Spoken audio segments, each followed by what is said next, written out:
Hello, plant witches and patrons. I'm here at the Mission Creek Preserve.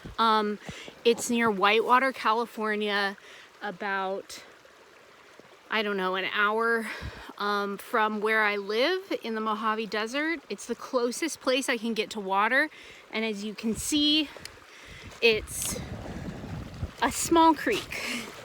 It's just a small little creek, but it's so beautiful here. And we have a lot of these, I believe, baby cottonwood trees. And then we've got a lot of desert willows, and these are the desert willow. And I've been feeling really called this year to work with willow. And I've really just been doing that energetically with coming to this spot and a few others where there is a lot of willows growing. But today I want to make a flower essence of desert willow, and I came here and I've been walking not too long, maybe 20 minutes, because mostly in October with this super long summer that we've had, where I live in the Mojave Desert, it's like 97 today. Most of the willows, my dog is having so much fun. Most of the willows are not flowering right now, but I did find this grove right here and they're flowering. So you can see, this is what the flower looks like. It's pink, it's beautiful. And I want to make an essence today because normally I really believe in the practice of ethics when making an essence. Essences are a lot more sustainable to make than extractions if you're going to do wild crafting. Because you only need one flower. But because this is, oh, huge bee, because, and the bees are really pollinating these flowers too. And I don't want to take away any of these flowers from the creatures that need them. So I'm going to make a flower essence pretty quickly here without taking too much energy from the plant and without actually taking one of the flowers. Because I do believe in order... my dog. I do believe that in order to work with the magic of flowers, we have to cultivate a relationship with them. And, you know, I have been cultivating my own relationship with desert willow, but this particular grove here, I want to pay some respect to it before I utilize its energy. Normally, I'll take the time to court a flower, but this location is like... yeah, an hour drive for me, and I can't come here every day. So I just want to focus on cultivating this relationship with these trees now. And then I'm going to show you just my process in making a small essence. And this is going to be an essence that we work with in the Plant Witch course. And we kind of do our own case study around it. Last spring we did beaver tail, and I couldn't find any information about beaver tail essence and any case studies that have been done. So I was excited about that. There's already a ton of documentation about willow essence and what it's good for, and I feel like it's really good for these times that we're in. So what I'm gonna do, and I'm excited about this, and my dog already started, I think, she's like inside the grove, is I'm gonna do a meditation with the tree first. And I want to feel its energy, and if I get a hard no, I will not make this essence, and I'll come back on the video and let y'all know that I decided not to make it. But I feel like because I'm making the decision to make it a low impact, very, very low impact, because flower essences generally are very low impact, this will be a very, very low impact flower essence because I'm not going to actually pick the flower to make it. And I am going to use the spring water as well. So I'm going to do my meditation, and I'm gonna then tell y'all what I'm feeling about it, what comes through, and share with you my process very informally on my cell phone, as you can see.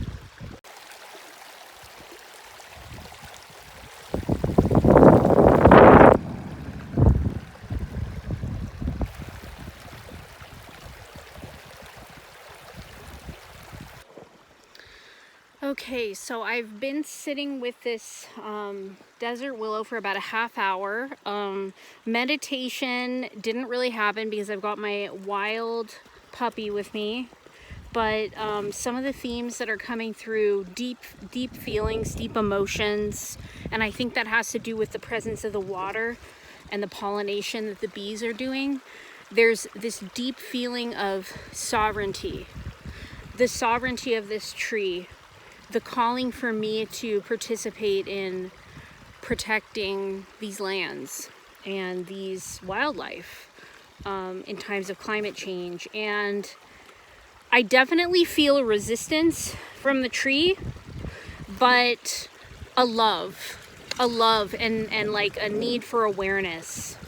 And I feel like working with a flower essence that is from the living tree without having to pluck the flower is really what I'm being called to do. So I'm making just a little tiny one.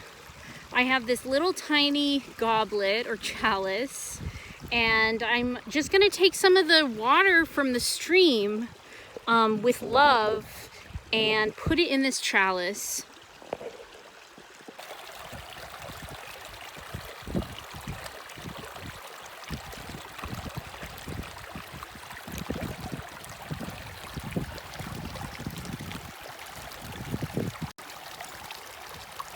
So you can see it's very little water. This chalice only has about, I would say, 2 ounces, and it's only half full. So I'm only doing like a very tiny amount of flower essence, but that's all that I need right now. So going back to the tree, there's a big bee pollinating it. I'm gonna wait for that huge bee. I don't, is that even a bee? It's huge to finish.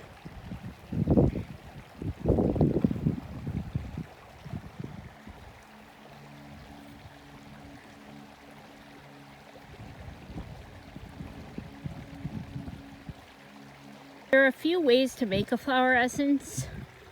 I'm just going to expose these flowers to this water.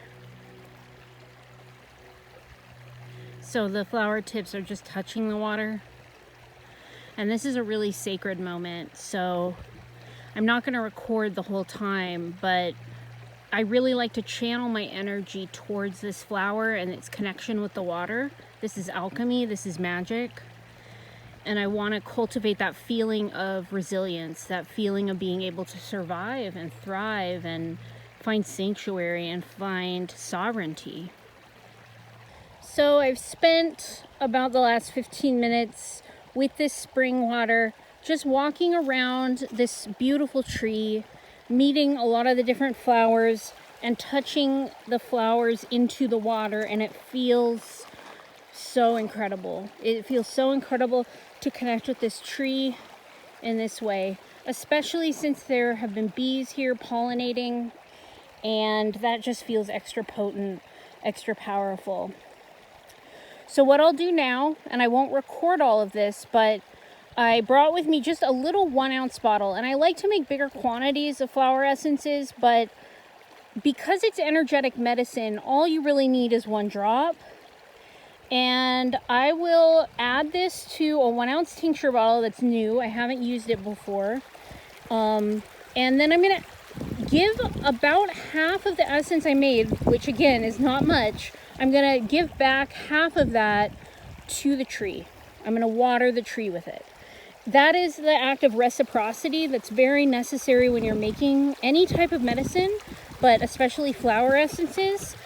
We have to be in right relationship with the land, and especially for people like me who are settlers on this land, whose ancestors participated in harms against this land, it is very important for me to be ethically right.